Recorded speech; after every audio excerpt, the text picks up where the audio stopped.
If you want to accomplish anything in life, you need to know what I'm about to teach you, and I'm going to try to make this as efficient as possible in my execution of learning. Now, who's this video for? If you want to learn anything in life, if you want to finally get out of that slump, finally hit your goals, finally get moving, finally build momentum, finally become the person that you were destined to be. And if you want to stay stuck, if you have an ego, if you really don't have the ability to change your life, or you don't believe you have the ability to change your life, then you can exit out of this video, because those aren't the people I want watching this video. Because what we're going to be learning here is a very high level principle that absolutely changed my life. Now, I learned this principle for the first time in 2023. And when I first learned it, I didn't truly understand what it meant, but I'm going to teach you what it means. And all of the things that have happened in the past 3 years of me practicing this principle. Now, this principle is how you can actually start moving towards your goals. It is called a teachability index. And what it means is that we're going to be giving ourselves a score out of 10, and then we're going to average out that score in order to figure out where we are in terms of our ability to actually change our lives and move towards success. Now, this can apply to every single individual. You do not have to be Muslim to learn this. You don't have to be somebody who is faith-driven, but I talk about faith-driven concepts. I am a Muslim man, and I live by the principles of Islam. So we will include some of that in here, but this is very universal for anyone to be successful. Now, the first thing is how willing are you to learn? How willing are you to learn?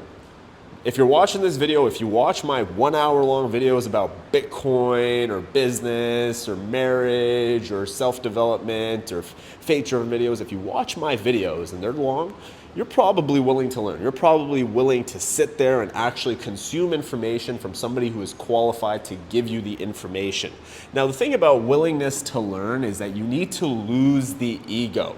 The ego cannot exist. You need to humble yourself. You need to humiliate yourself, not to me, not to the person you're learning from, but to your Lord, to the one who created you. And the reason why is because only then will you be able to remove the thoughts, these racing thoughts from your brain, in order to actually consume information and let it register. Because our brain works in a way of neural pathways. Okay, and these neural pathways have to connect in order for new habits and new lessons to actually to create a fruition or manifest into our reality. Okay, so willingness to learn is very, very important. And most people are willing to learn. Now, here is a very interesting story. So I had somebody come to me once upon a time. They said, Share's brother, I really just need your mentorship. Like, I will do anything you say. Okay, I'm like, fantastic. You're willing to learn. And he did do anything I said. And this person was very successful for the 3 months that they were listening to me. But there came a point where they became arrogant. There came a point where they're like, oh, I know, and I know, and I know. And I'm reminding them, my brother, look, you have to do it things like this. He's like, I know. And I'm like, pause. This person has went down on his willingness to learn, and therefore I can't mentor him anymore. Therefore, I will not mentor him until his willingness to learn goes back up. So you have to ask yourself, how willing are you to actually learn? And don't sit there and give yourself a 10 out of 10. Be realistic with yourself. Do you actually listen? Do you actually pay attention? Are you hypercritical? Or do you learn the information and then allow for yourself to filter out what applies to your life and what doesn't? Right? So your willingness to learn is very, very important, because the willingness to learn is going to lead us to something called the willingness to change. So let's give ourselves a score. Okay, so let's say the willingness to learn, because you're actually on this video, listening to this video to this time, let's say your willingness to learn is an 8 out of 10. You're willing to consume the information, okay? You're willing to actually sit there, listen to somebody with knowledge, with expertise, with mastery, and consume that information, and you're willing to actually sit there and comprehend it and allow for your conscious to register it, okay? Now, if you're going to try to learn, but it doesn't really register in your consciousness, your willingness to learn isn't that high, because somebody who has a higher willingness to learn also has the ability to empty their mind and know that they know nothing, and therefore they should shut up and listen. Okay? And this is me. By the way, last night before I went to sleep, I spent 2 hours listening to the material that my mentor, that I've paid hundreds of thousands of dollars to, I listened to his material. I am a student of the game, and therefore you should never trust somebody who is also not a student of the game. So I'm telling you clear, I invest my money and my time and my resources into learning more because I have a high willingness to learn, and because I know this principle. It doesn't matter how successful I get. It doesn't matter how big I get. It doesn't matter if Allah gives me everything in the world. I will always have a willingness to learn, because the second that your willingness to learn goes down is the second that your life starts to fall apart. And you're going to notice this. Mark my words. You're going to become a very successful person. Allah is going to bless you with success. But the second you become arrogant, the second you lose your humility, and your willingness to learn goes down, it goes from an 8 to a 2, because you don't want to listen to anybody because you know it all, is the second your life starts to fall apart. That is the beginning of the end of your success journey. It is going to be the beginning of your downfall. And when you're finally, going down and down and down, you're realizing that your life's falling apart, that's when you're going to be like, oh, I need a mentor. That's when you're going to be like, oh, I need to watch some Instagram videos. Oh, that's when you're going to hop on YouTube or buy a course or program or go to school. That's when you're finally going to realize, I need some help, because I stopped learning. I stopped actually consuming information. I stopped getting better. I stopped doing the things that got me here to begin with. All right, so you need to have a high willingness to learn. But here is the issue. You can have the high willingness to learn, but it will never work if you do not have a willingness to change. It won't work. It simply won't work. Why? Because Allah says in the Quran, what does Allah say in the Quran? I will not change the condition of the people until they change what is within themselves. So the high willingness to change is very, very important, because you can learn everything about anything. Won't matter. If you're not willing to change your life, if you're not willing to actually change who you are, then you are not going to learn anything. So to know and to not to do is to not to know. I want you to write this down. Go put it in your notes, on your phone, put it in your mental notes. To know and to not do is to not know, which means if you know something and you don't actually do it, do you really know it? Like, for example, I could say I know how to fix a brain, surgically fix a brain. I've studied it, but because I don't actually do that stuff, because I wouldn't be able to actually go in there and do it, or consult somebody to do it hands-on, so they could go both ways, I could actually do it, or skill transfer, knowledge transfer into somebody where they can actually do it, then I'm not actually doing it. It means that I don't actually know it. I don't know the information as well, because I couldn't put it into a practical sense. So the clarification here is you can do it yourself, or you can consult somebody hands-on to do it. So for example, you could sit in the room, the doctor's right there, and you could be like, all right, do that, and then do that, and do that, and now I've surgically performed on a brain. You get what I mean? So you have to be able to actually do the things in order to know that you learned it, right? So there has to be a willingness to change. Now, the willingness to change is the most important concept of this video, because a lot of people will get the willingness to learn. It's really not that difficult. You need to be humble. You need to have humility. You need to stop being arrogant. You have to listen more than you speak. You have to find people who are better than you in certain areas of life. They are experts, and actually listen. You have to hire mentors. I have had so many mentors, and I've spent hundreds of thousands of dollars on mentorships. All right, I've paid one single mentor hundreds of thousands of dollars. All right, so for me, mentorships is where I put most of my money, and then the rest of it usually just goes into charity. And I live a very simple life, very, very simple life, because I just love to learn. Okay, so willingness to learn is very, very simple, but willingness to change is the hard part, because Allah says in the Quran, I will not change the condition of the people until they change what is within themselves. So in order to actually change, what do we got to do? We got to sacrifice some things. And this is why people can never change, is because they're not willing to actually make the sacrifices that they need to in order to change. What is it that you have to sacrifice? What is it? You have to stop smoking weed, right? You got to stop smoking weed, right? What is that? Maybe you smoke weed. Maybe you drink. Maybe there's a girl in your life, or maybe there's a guy in your life, and you're talking to them all night, all right? Maybe there's a girl, a guy, okay? You're talking to them all night. They're not your husband. They're not your wife. You're just wasting your time on a relationship that might not even lead to anything, Okay, so maybe you got to sacrifice that. Maybe you have some Netflix show or some Disney show or Prime show that you watch, some shows, and you just binge watch shows. Maybe you got to sacrifice that. Maybe you're an exceptional athlete, but you know for a fact that you're not going to the NBA or the NFL, you're not going to make it into FIFA, you're not actually going to be the pro, all right? So you have to focus on something else in life, but for some reason you can't stop playing your favorite sport for hours on hours on hours. Now this was mine. I would end up in the gym playing basketball for hours and never get anything accomplished in life because I would just be at the gym playing basketball. And to me, I'd be thinking, well, this is productive. I'm playing basketball, I'm playing a sport. Well, to be honest, an hour and a half of basketball is enough basketball, right? But I was in the gym for 4 hours, 5 hours, 6 hours, sometimes even the whole day, right? So I had to sacrifice the basketball, the sports, right?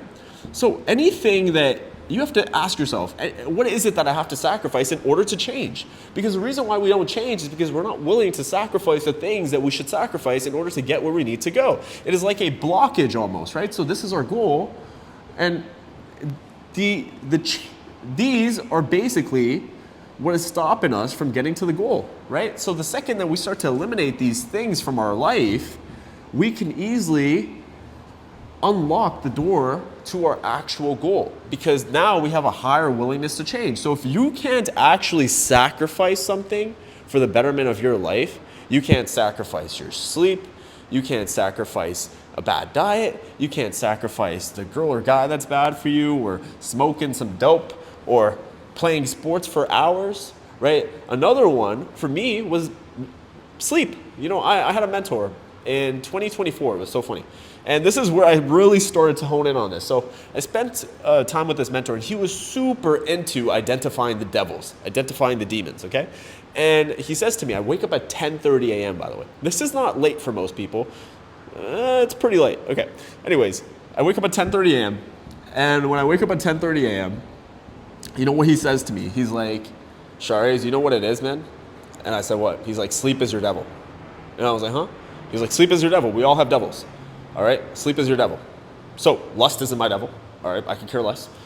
Gluttony isn't my devil. Right? Greed isn't my devil. But for some reason, sleep became my devil. I really enjoyed to sleep because I live a very active lifestyle. I'll take over 11, 12,000 steps a day. I'll work out. I'll play basketball. I'll work a lot. And I like to sleep. But the issue is that I would sleep in and I would miss Fajr and I would miss my prayers and I would miss, a big portion of the day that I could have been getting more done, right? Because at nighttime, there's a lot less that you can get done, okay? So this became a very big lesson for me. And I'm like, wait, the reason why I'm not getting to my goals is because my willingness to change my sleep habits isn't very high. Right? So do I really have a high willingness to change? No. I thought my willingness to change may have been like a 8 out of 10. But in reality, because I couldn't sacrifice my sleep, my willingness to change was only a 4 out of 10. Right? And that means that there's a 40% chance that my life will actually change. So this is really, really important. So right now, personally, my willingness to change, I don't care. I will do anything that is righteous to get to my goals. Anything. As long as it is righteous, as long as it is in the path of Allah, as long as Allah allows for it, I will do anything. All right? And that is the difference between me and a lot of people, is that, cool, I'll knock on the doors. I'll make the phone calls. I don't have an ego. If a lot of people think that the more rich you get or the more successful you get, that you grow this ego. No. The trick here and the test here from Allah subhanahu wa ta'ala is that the more successful you get, the more humble you should get. The more your willingness to learn should go up. The more you should listen to everybody. I don't care if you're a janitor. I don't care if you're a homeless person. Even the homeless person has wisdom that you can listen to and be like, all right, cool. Well, maybe there's something good that he's saying that I can avoid whatever situation that he's in, and then give him some sadaqah, give him some love, right? They're going through some tough times. So there's always a way to learn. There's always a way to learn. When I'm in my Ubers or when I'm in my taxis or anytime I'm interacting with a stranger, I like to pick their brain. I like to ask them questions. Never talk about myself. I can say 95% of the people that have met me in my life have no idea what I do. 95% of the people that have met me, they have no clue what I do. They have no clue who I am. I never introduce myself like I'm some sort of big shot. I don't care. I like to know about them because I like to learn. I'm at a high willingness to learn, and therefore I ask questions. Therefore, I keep myself humble. Therefore, I treat everybody equally because there's something to learn from each and every single individual from life. But there is nothing happening, there's no actual impact if you take the lessons that you learn from people, books, materials, courses, mentors, whatever it is, from life experience, whatever it is, if you take these and you're not actually willing to change, if you're not actually willing to sacrifice something in order to get to the goal that you want to get to, there's no point, right? You could be willing to learn and sit there and be a student of the game forever, but you'll only just be a student. And that's why some people go to school, they're willing to learn, but they don't actually accomplish anything in their life because all that knowledge is just weightless. It doesn't actually impact their life because they're not willing to change. So yes, the willingness to learn, you have to audit for this, okay? If you're at a 2 out of 10 because you're arrogant and you really don't like to listen to people and for some reason your nervous system panics at the thought of new information, you gotta fix this, all right? You gotta calm down, you gotta breathe, you gotta understand that you know nothing and you will never know it all right? Only Allah is all-knowing. I can be some sort of brainiac in your eyes, some genius in your eyes because of all the topics that I talk about in the depth that I talk about. But trust me, the reason why is because I have a high willingness to learn, is because I'm not arrogant and I know that I actually don't know anything. And the fact that I don't know anything allows me to learn more because I understand who is the one who is sending me the energy through his divine wisdom, okay? And that is our Lord. Okay, so it's very, very important. So if you're at a 2 out of 10, you gotta heal your nervous system, you gotta cut that out so you can get to at least an 8 out of 10. Now 10 out of 10 is a very hard thing to accomplish. Even me, sometimes I don't think I'm at a 10 out of 10. This is a very hard thing to accomplish, okay?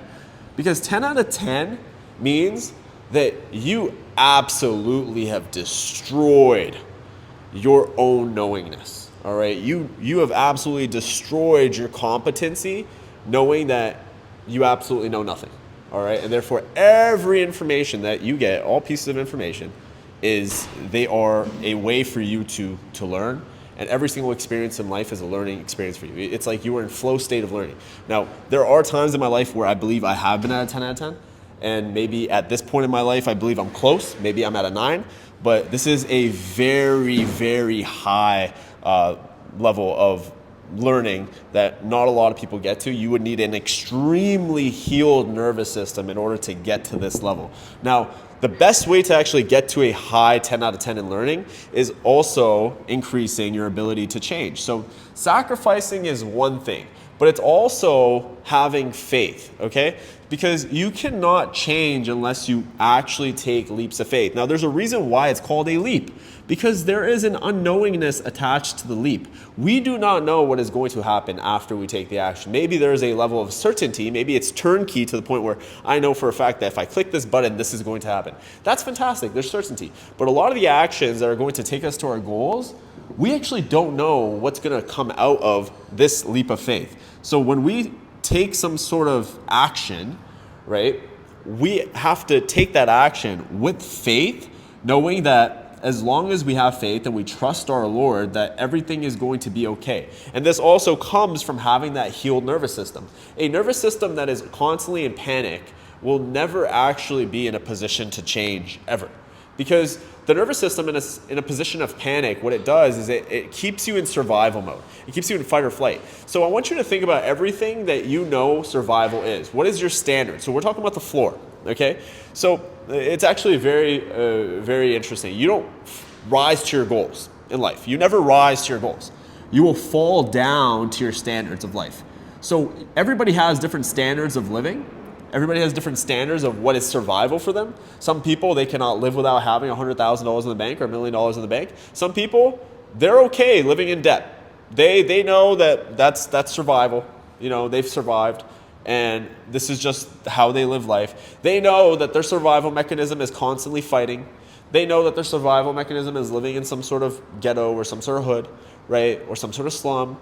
Constantly lights going out or worrying about the bills being paid. But some people, their standards are very high, right? Because their nervous system's survival mechanism is actually, okay, cool, well, I need to always have this amount of money in my account. I need to always feel very happy and grateful. I have to pray 5 times a day because that is my standard. My nervous system is at peace when I pray 5 times a day, and this is the standard, this is the floor.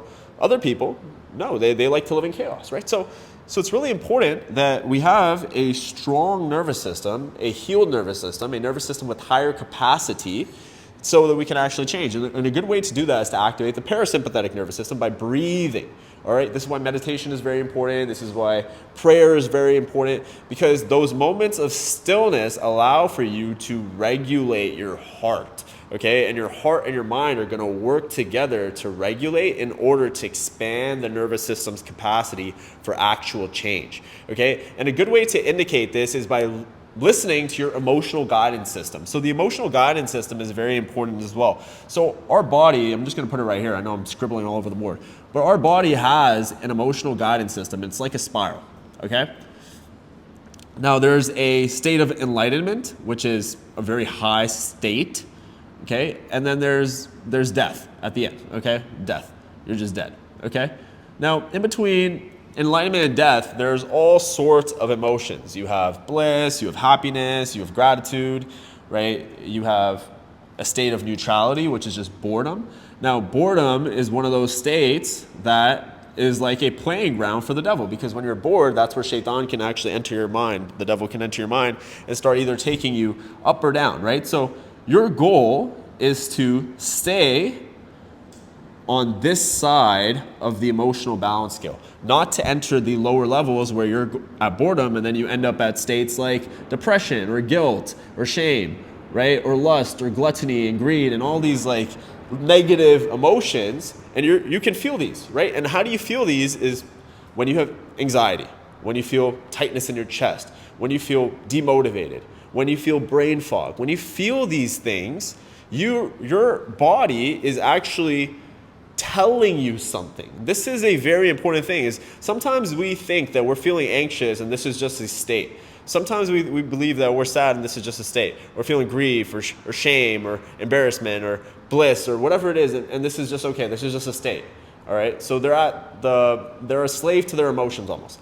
But in reality, no. This is our nervous system signaling to us of what this current condition of the nervous system is, right? So when we are in a state of enlightenment, that means that the nervous system is in a very good state right now to change, okay? To be able to accept, to be able to receive, to be able to increase its capacity, to be able to grow, right? But when we are in a state where we're anxious, or when we're in a state of depression or guilt or shame or lust or gluttony, greed, all of these negative emotions, what's going to happen is our nervous system is telling us that it is going to take us back to comfort and survival, okay? Because whatever situation we're in right now, the nervous system can't handle it. So if you watch, for example, if you're watching this right now and this information is very overwhelming for you, you're like getting overstimulated, that is a bad sign. Why is that a bad sign? Because it's telling you that your nervous system is unable to actually hold this information and do something about this information, okay? It's too much information. You're getting it, it's processing, the learning is there, the learning may be a 10 out of 10, but the changing ability is actually a lot lower because your nervous system is collapsing at the idea of this. Now, if you still feel a state of bliss while watching this video, then fantastic. Your nervous system is actually able to hold on to this information and do something about it and actually change, okay? So if you are in that state, if you have an overwhelmed nervous system and you're spiraling down and your emotional guidance system is showing you that you're not at a good state with your nervous system right now, or the nervous system is actually panicking almost, well, what you can do is breathe, right? There's a great breathing technique. I've said it multiple times on this channel. This is the breathing technique that I live by, all right, because it's very automatic, it's very quick, all right? There's so many different meditations that I do as well, but this one is the default one, okay? It's called 1 through 10 breathing. You breathe in 1 second, 1 out, 1 second in, 1 second out, 2 seconds in, 2 seconds out, 3 seconds in, 3 seconds out, 4 seconds in, 4 seconds out, 5 seconds in, 5 seconds out, all the way till 10. And you'll notice by the 10th breath where you're breathing in for 10 seconds, which could be very hard, but it helps with your lung capacity, and then breathing out for 10 seconds, you'll find that a lot of things release, okay? And while you're doing this breathing, It's really good to visualize. It's very good to feel good. It's really good to try to feel a connection with Allah subhanahu wa ta'ala so that you can increase the capacity of your nervous system and get to enlightenment. All right, remember that we are infinite and we can actually be, do, or have anything we want. There is nothing that you cannot achieve in life, okay? When we think of the word impossible, you have to change that to I am possible. All right, everything can happen. Once upon a time, people would laugh at the idea of an airplane. But then these individuals decided, you know what, we're going to create an airplane. I'm sure they continue to get laughed at. I'm sure they thought it was impossible and they failed multiple times. But eventually, they actually got to building an airplane that worked, and now that is the way that we travel all over the world. You can take a plane from New York to London, okay? You could take a plane from Miami to Dubai. All right, and it actually works, and it'll get you there safely. And it's actually one of the safest ways to travel. Airplane travel is safer travel than traveling in a car, statistically. So what does that say? That says that everything is possible, right? But you have to have a strong nervous system. You have to actually believe in yourself. You have to actually have faith. You have to sacrifice the things that are stopping you from getting you to your goals so that you can actually change. Because all the information that you want already exists. And the funny thing is that even if the information didn't exist externally, for example, if you could go on ChatGPT and find information, you could read a book and find information, you could get a mentor and find that information. Well, the information exists within you. We as human beings, we are born knowing a lot of things, but as we grow up, we are conditioned to unlearn those things. And we are conditioned to really become these automatic species moving from our subconscious activity. So for example, if you grew up in poverty, you're going to think like a poor person, and you are going to also habitually own the patterns that you view and you watch and you consume. So for example, if your parents reacted a certain way to certain situations in life, you are also going to own those habitual patterns, either from an adaptive perspective or from a rebellious perspective. So for example, what I mean by that is if your father smoked cigarettes, well, one son could be like, I'm going to smoke cigarettes just like my father because that's me adapting to his habit. The other one thinks it's disgusting, so they become rebellious. But either way, both of them observe the father and build subconscious patterns. So yes, all the answers are within you. So when you start to become unconsciously conscious, which means that you're aware of the fact that you have these habitual patterns and these things within your subconscious mind, then you start to unlearn it. So for example, I used to walk and have this duck walk, right? You know, there's another individual that is famous for having this duck walk was Andrew Tate. I'm sure a lot of people know who that person is, and he would walk like this with his legs out. And I realized I would walk like that too, but not too much as much as him, but slightly. So I started to habitually fix that, and now I walk normally, right? And oh my goodness, did it change my body composition? Did it change my injury proneness, right? I used to have knee injuries and ankle injuries all the time. Now I don't. Wow, because I became conscious of the fact that my unconscious just walked like this. I don't know who I observed. I don't know what I did to actually get to that situation where I was walking like that. But because I became conscious of the fact that my unconscious was doing this, I was actually able to fix it, okay? So this is why unconscious consciousness is very important, because when you understand what's going on in the brain from a subconscious level, you can keep the things that are serving you and you can remove the things and unlearn the things that are not serving you. And then from there, you can search within, you can meditate, you can pray, and a lot of the cognitions, the downloads, the answers, the gut feelings, the aha moments will just come to you from within. You don't even have to externally look for answers, because everything that you have seen in life already has been processed in your brain, but we've only ever have 10% of our brain actually accessible to us. So when you're able to go into stillness and heal this nervous system, you can tap into more and more parts of that stored memory. Okay, so I hope this is making sense. I don't want to make this too high level, right? I'm trying to explain in a way that's simple for everybody to digest, okay? But once we are able to get to this 10 out of 10, the next step is always going to be that willingness to change, okay? So to sum up the video, I think this is good information right now for you to get going. You need to heal the nervous system. You have to be able to take leaps of faith and you have to be able to sacrifice what it is that is stopping you from actually changing in order to change. Because remember that Allah does not change the condition of the people until they change what is within themselves. So if you want change in your life, you actually want to accomplish the things that you want to. Think of your highest possible best self, whether it's being some sort of doctor or philosopher, or the best mother or father, or being a teacher, or being God knows what, a professional athlete, whatever it is that you want to accomplish in your life, my friend. You can be, do, or have anything you want. You got to put your mind to it, and then you got to follow this principle of learning, all right, being willing to learn, knowing that you know nothing, finding the mentors, the teachers, looking for the answers within, observing everything you possibly can that filters your goals. So, for example, with the learning is like I said, is if the information serves you, great. If the information doesn't serve you, filter that out. Okay? But it has to serve your purpose in life. If it makes you a better Muslim, great. If it takes you towards your goals, great. If it's not, then you can filter that information out, or you can repurpose that information, flip the frame of that information to make it serve you. Okay? So, for example, if the homeless person is telling you how he became homeless, all right, cool, well, that's great information. Let me flip this and do the exact opposite of what he did in order to never be homeless in my life, okay? And then from there, you gotta be willing to change. Okay, so this is a very high level video, but broken pretty simply. This is something I've learned. It took me 3 years to learn this. I taught you in, I don't know how long this video is. If you find videos like this useful, please subscribe to the channel, leave a like, leave some questions. I do read all the comments. It's hard replying to all of them, but I read all of them because it gives me good feedback on what it is that you guys are actually learning from this and what it is that you guys actually have questions about so that I can create more videos. And we talk about a lot on this channel. Right? This whole channel is purposed towards helping you achieve excellence, whether that's in wealth, health, relationships, deen, okay, self-development, whatever it is. I want to see you win, not only as a Muslim, but as a human being. And that is only going to help me win in return. So may Allah bless you, and I'll see you in the next one.